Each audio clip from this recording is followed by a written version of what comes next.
اللہ تعالیٰ نے انسانی وجود کے اندر جس طرح کھانے کی، پینے کی، سونے کی طلب رکھی ہے، اسی طرح وجود انسانی کے اندر اللہ تعالیٰ نے عبادت کی بھی طلب رکھی ہے۔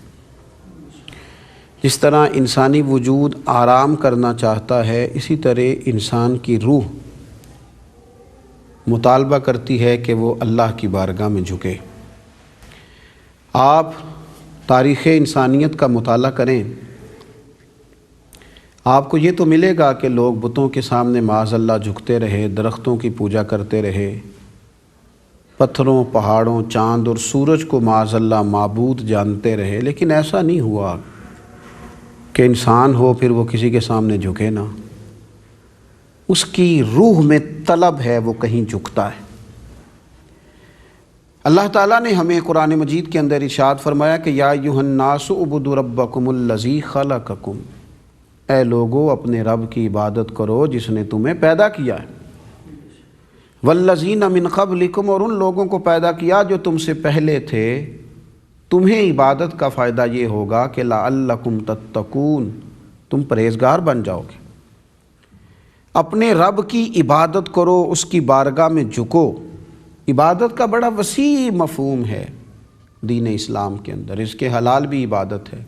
حسن اخلاق بھی عبادت ہے، اللہ کے بندوں کی خدمت بھی عبادت ہے، راہ سے کانٹا اٹھا دینا بھی عبادت، اللہ کی فرما برداری کا ہر کام کرنا بھی عبادت ہے، اور انسان کی آسانی کے لیے اللہ کے بندوں کے بارے میں دل میں نرمی رکھتے ہوئے کوئی بھی خیر کا کام کیا جائے تو وہ عبادت ہے۔ لیکن ایک خاص وصف عبادت کا کہ انسان اپنے رب کی بارگاہ میں سجدہ ریز ہو، وہ اللہ کے حضور قیام کرے، اس کی بارگاہ میں جھک کے کہے کہ میرا رب پاک بھی ہے، عظمتوں والا بھی ہے۔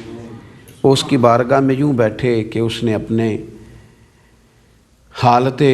التحیات میں اپنے آپ کو بٹھا لیا ہے، پھر وہ اس کی تسبیح کر رہا ہے، اس کی تحلیل کر رہا ہے، اس کی وحدانیت کا اقرار کر رہا ہے، پھر وہ اس کی بارگاہ میں عجز پیش کرنے کے بعد اس کے محبوب علیہ الصلاۃ والسلام کی بارگاہ میں درود و سلام عرض کر رہا ہے، پھر وہ لمبی دعائیں مانگ رہا ہے، پھر وہ کبھی سجدہ کر رہا ہے، کبھی وہ روزہ رکھ رہا ہے، کبھی وہ اپنے مال کی زکوٰۃ دے رہا ہے، کبھی وہ بیت اللہ شریف کا طواف کر رہا ہے۔ وہ اپنے مالک کی بارگاہ میں اپنی عبادت کا نیاز پیش کرتا ہے، اپنے سجدوں کا نیاز پیش کرتا ہے۔ تو اس مزاج کے ساتھ وہ عبادت کرے، اللہ کی بارگاہ میں جھکے، کچھ وقت نکال۔ اسلام سارے حقوق چھوڑ کر تنہائی میں بیٹھ کر رہبانیت اختیار کرنے کا قائل نہیں،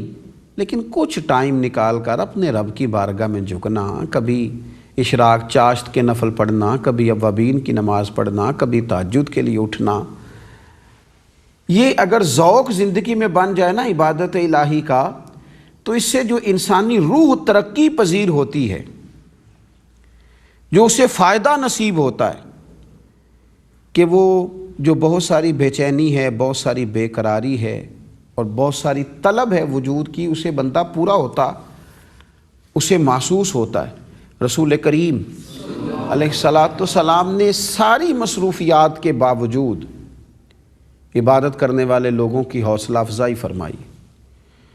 ان کی زندگی کے اندر اوقات بڑے مصروف ترین ہیں، پر پھر بھی وہ عبادت کرتے ہیں۔ حضرت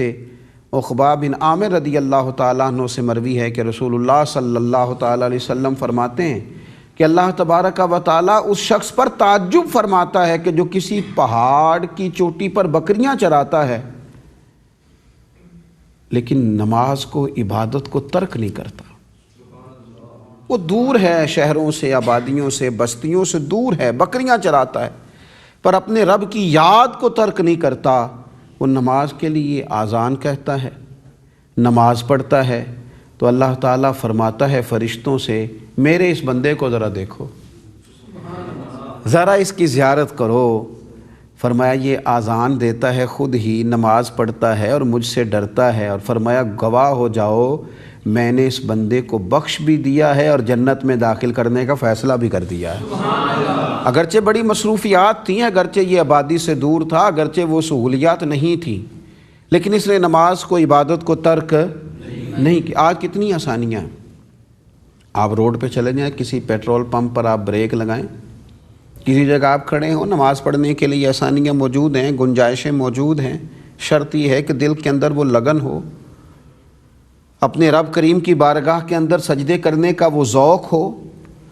حضور سید عالم صلی اللہ تعالیٰ علیہ وسلم بڑا پسند فرماتے، صحابہ کو تلقین کرتے، جب حضرت ربیعہ بن کعب رضی اللہ تعالیٰ عنہ سے خود حضور نے فرمایا نا کچھ مانگ لو،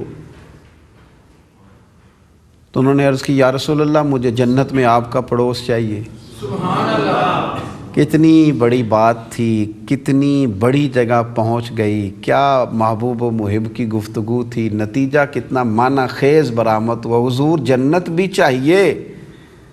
پر پڑوسی آپ ہوں۔ رسول کریم نے وہاں بھی فرمایا تھا پھر کثرت سجود سے میری مدد کر، پھر تو زیادہ سجدے کر اللہ کی بارگاہ، تمہیں جنت میں میرا پڑوس ملے گا۔ پھر تو اپنے مالک کی بارگاہ میں جھکنا شروع کر، قرب مصطفیٰ کریم علیہ الصلاۃ والسلام کے لیے بھی عبادت کا ذوق ہو، اس کے حضور جھکنے کا شوق ہو، اس کی بارگاہ میں سجدوں کی عادت ہو، اپنے رب کے ساتھ انسان جڑا ہوا ہو،